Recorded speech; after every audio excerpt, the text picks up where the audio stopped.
ప్రతి అక్షరం ప్రజల పక్షం. HR9 న్యూస్ టీవీకి స్వాగతం, సుస్వాగతం. సత్యసాయి జిల్లా హిందూపురం రూరల్ తూముకుంట పారిశ్రామికవాడ ప్రాంతంలో ఇటీవల అనాధికారంగా మట్టి దందా యథేచ్ఛగా జరుగుతున్నప్పటికీ సంబంధిత అధికారులు చూసి చూడనట్లు వ్యవహరిస్తున్నట్లు విమర్శలు వ్యక్తమవుతున్నాయి. రైతుల పొలాలకు కానీ లేఅవుట్లకు ఇతర అవసరాల కోసం మట్టి కావాలంటే తప్పనిసరిగా ప్రభుత్వ అనుమతి తీసుకోవాల్సి ఉంటుంది. అయితే అందుకు భిన్నంగా చెరువుల్లో JCB యంత్రాలతో మట్టినంతా తోడి ట్రాక్టర్ ద్వారా రవాణా చేసి కొంతమంది సొమ్ము చేసుకుంటున్నట్లు ఆరోపణలు వినపడుతున్నాయి. ఇదిలా ఉండగా గత 2 రోజుల్లోగా దేవరపల్లి చెరువు నుండి ప్రధాన రహదారి ప్రక్కన రైతు పొలానికి వందలాది ట్రాక్టర్ల ద్వారా మట్టిని తరలిస్తున్నారు.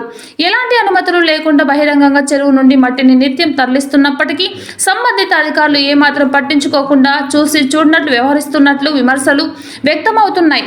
పర్యావరణానికి ముప్పు వాటి వల్లే విధంగా మట్టిని ఎక్కడ పడితే అక్కడ త్రవ్వి ట్రాక్టర్ల ద్వారా రవాణా చేసుకొని సొమ్ము చేసుకుంటున్నప్పటికీ ఒక్క అధికారి కూడా కన్నెత్తి చూసిన పాపాన పోలేదు.